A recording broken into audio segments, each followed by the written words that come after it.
The Horror Movie Heroes by Clouds. My Head in the Clouds Not Coming Down. Summary. Izuku Midoriya and Hitoshi Shinso are never going to be the kind of heroes that make civilians think, "Oh, thank God we're saved," when they arrive at the scene. There's too much prejudice against them, so a kid with a villain quirk and one with no quirk at all are never going to be able to inspire that sort of trust. So instead of becoming heroes that bring hope, they decide to become the next best thing, the kind of heroes that make villains think, "Oh fuck, we're screwed." Chapter 1. Fear as a Weapon. Izuku couldn't breathe. "Sorry, kid." The sludge villain squeezed a little tighter. "I didn't know All Might was in town. I can't afford to stick around." Izuku's vision started going dark, and he clawed uselessly at the villain. This was really it, wasn't it? He was going to die. Reluctantly, he stopped fighting, slowly giving in to fear and dread as the rest of his air ran out. "Detroit Smash!" Izuku heard a terrified scream from the villain before he passed out, and the next thing he knew, he was getting slapped awake by All Might. Wait, All Might? Izuku sat straight up. "You saved me! Of course you saved me! Thank you for saving me! I have a notebook, will you please?" All Might gave a booming laugh and handed him his notebook. "Already done, my boy. My apologies for letting you get caught by that villain. Back in the day, he would never have even reached the sewers. Now, if you'll excuse me, I must be on my way." "Wait," Izuku reached towards him. "I have so much to ask." Kachan was right. Izuku was an idiot. He'd realized that All Might was about to launch off, but he'd grabbed onto his leg anyway. He knew how far All Might could jump. He knew every statistic there was on him. He knew how dangerous that was. Why in the world had he done that? As soon as he noticed Izuku, All Might started shaking his leg. "Come on, kid. I get being a fan, but this is too much." Izuku clung on even tighter. If I let go now, I'll die." "Oh!" All Might blinked, like he hadn't even thought about that, and grabbed Izuku's collar.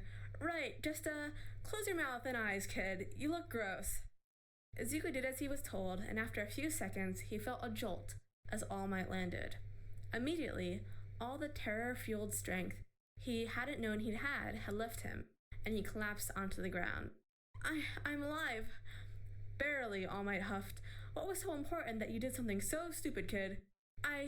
Izuku pulled himself to his feet. "I needed to ask you a question." "Well, kid, out with it," All Might prodded. "I don't have all day, you know." Izuku took a deep breath. "It's just, my whole life I've wanted to be a hero, but everyone says I can't. So, is it possible, even though I'm quirkless, can I be a hero like you?" Sometime while he was talking, smoke started filling the rooftop, and by the time he gathered his courage to look, All Might was gone. Izuku screamed. "It's still me, kid. Don't be so dramatic," All Might groaned and lifted up his shirt to show Izuku a large scar. "This is a scary career, kid. You fight powerful villains head-on long enough, and, well, this injury was just one guy. So can you be a hero, kid? Not without a quirk." All Might kept talking, but Izuku was too focused on holding back his tears to hear any of it. At some point, All Might pushed past him, and after that, there was really no point in staying. So Izuku forced himself to get moving. He'd really just been lying to himself all these years, hadn't he? Izuku didn't really know where he was going. Probably home, since there was no point in going to the villain fight he could hear going on in the distance. Now that his notes were useless, if even All Might said it was impossible, then it was true. He couldn't be a hero. What was he going to do now? He was so wrapped up in his thoughts that he almost didn't hear the commotion in the alleyway. It wasn't nearly as loud as the fight in the distance, but it was still enough to get his attention. Now that he was paying attention, Izuku could hear punches being landed and someone yelling about a villain, and before he knew it, he was walking toward the fight on autopilot. It must be a minor villain, probably with a weaker quirk. The ones with stronger quirks usually drew a crowd, and most of the heroes were probably at the other fight. So even if he was still going to be a hero, there really wasn't any point in watching. He found himself rushing to the alley anyway, only to skid to a stop as he realized it wasn't a villain fight at all. A group of kids his own age was clumped around a few ringleaders, who were either pinning down or beating up their current victim, a lanky kid with purple hair, and, well, it was most likely a verbal quirk, considering that the bullies were bothering to cover his mouth. If it had been Izuku, Kachan would have just let him scream. "Why are you even thinking of applying for UA?" One of the ringleaders sneered. You're a villain, and that's what you'll always be. Why would a school like UA even think of letting someone like you be a hero? So the kid had a villain's quirk. Izuku winced sympathetically. That was pretty much as bad as being quirkless in a lot of people's eyes. Somebody landed a punch to the kid's gut, and he let out a muffled grunt. Izuku couldn't help himself. He'd stood between Kacchan and the other kids so many times that his feet moved on their own, and he took 2 steps forward until the kid saw him. Instead of looking at him with hope or gratefulness, though, the kid just shook his head sternly. Izuku froze. One of the bullies snarled, What are you looking at, villain? Izuku ducked behind a dumpster as the bully turned his head. The kid obviously didn't want him interfering, not that Izuku could do much good anyway. But still, after a few seconds he peeked out, but made sure to keep to the shadows as much as possible, so he wouldn't be seen. The bullies were looking around nervously, and even though they'd turned back to the kid, they had obviously been thrown off their rhythm. Interesting. Do you think he somehow called for one of his villain friends? One of the lackeys hissed. What are we gonna do if he calls for backup? He didn't call for backup, our ringleader insisted, but Izuku was surprised that he didn't believe it. The villain doesn't have any friends to come help him in the first place. Izuku frowned. He at least had Kacchan, even though he wasn't quite sure if that counted as friendship. From the sound of it, this kid didn't have any friends at all. That must be so lonely. There must be something he could do to help. The bullies were still nervous, and a couple had started shifting like they were about to bolt. Izuku had to stop himself before he started muttering. They were that thrown off by just the suggestion that backup was oncoming? What were they so afraid of? Was it just that they didn't know what might come? If they knew who was hiding, they wouldn't be scared at all. So that fear of the unknown must be part of it. What if they thought he had a strong quirk? Would they be more scared or less? One of the bullies glanced around the alley before huffing and shoving the kid to the ground. Whatever. I was getting bored anyway. Don't even bother replying to you, villain. The kid glared after them, and Izuku ducked back behind the dumpster as they stalked out of the alley. He waited until the last one was gone before running towards the kid. Hey, are you okay? The kid rolled his eyes. Just peachy. Oh, I have a first aid kit. Izuku swung his bag off his shoulder and started digging through it.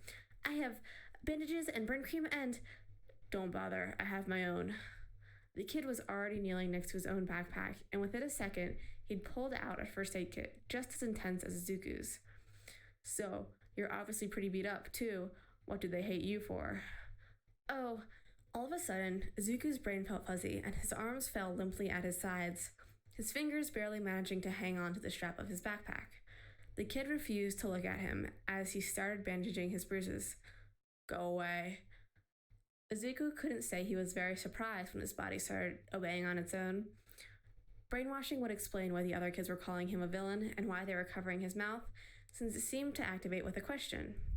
That was such a cool quirk. He really hoped this kid ignored his bullies and tried for UA anyway, because he would be able to save so many people someday. It took a few blocks to qualify as away enough for the quirk to deactivate, and the moment he had his brain back, Izuku sighed in defeat. There was no point in turning around and trying to find the kid again. He was probably long gone by now. But Izuku had ended up wandering in the direction of the other villain fight, so he might as well stop there now. It didn't take him long at all to find the crowd, but instead of catching the tail end of the cleanup, the fight was still going on. That must be one strong villain.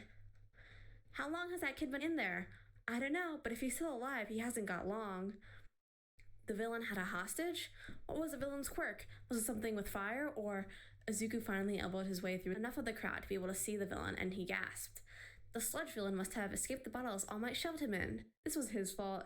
If he hadn't grabbed onto All Might, he wouldn't have dropped the bottles, and even if for some reason he had, then he would have still had just enough time left to recapture him.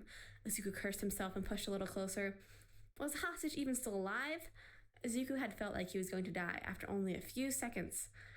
The hostage was struggling weakly at this point, but considering all the fires the heroes were fighting, he must have had some sort of fire quirk. Izuku leaned forward as he saw a tiny bit of flame burst from one of the victim's hands. No, it was an explosion! Kacchan! Izuku yelled and almost started running before he caught himself. That kid earlier was right. If he went out there right now, he'd just be an extra victim for the heroes to save, but there had to be something he could do. All Might wasn't coming. He was all out of energy for the day, but, well, actually, the villain didn't know that, did he? In spite of himself, Izuku smiled. The sludge villain was terrified of All Might, just like those bullies had been terrified of him when he'd hidden behind the dumpster. Well, more scared of the idea of him, but still, they'd given up rather than risk fighting against an enemy they couldn't beat. A half-baked plan already in mind, Izuku took a big breath and yelled at the top of his lungs, "All Might's had a fight just down the street! He'll be here any minute!" The crowd started chanting All Might's name, and the villain instantly tensed, torn between taking over his hostage, who wouldn't be a very good disguise at this point, and making a run for it. Izuku elbowed his way to the front of the crowd. He just needed to give one final push. The villain was looking around frantically for All Might, so it didn't take long for his eyes to widen in recognition as he spotted Izuku in the crowd. Izuku gave him his best, most confident smile as he called out, "Well, do you really think you can escape the number one hero again? Really?" The villain hesitated for one final second before expelling Kacchan onto the pavement with a squelch and making a run for it. The heroes rushed him instantly, no longer having to avoid hurting Kacchan or risk getting caught in one of his explosions, and it didn't take long before the sludge villain was once again in custody. Izuku weaved his way back through the crowd before Kacchan could see him and made his way home, deep in thought. He'd asked All Might if a quirkless kid could be a hero like him, and the answer he got was true. Izuku would never be like All Might. He wouldn't be able to bring hope the way the symbol of peace was. But a thought back to the way the bullies and the villain had run away, maybe he could be another kind of hero instead.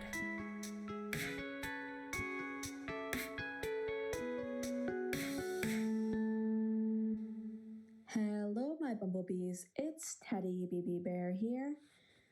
And that wraps up Chapter 1. Thank you all for listening.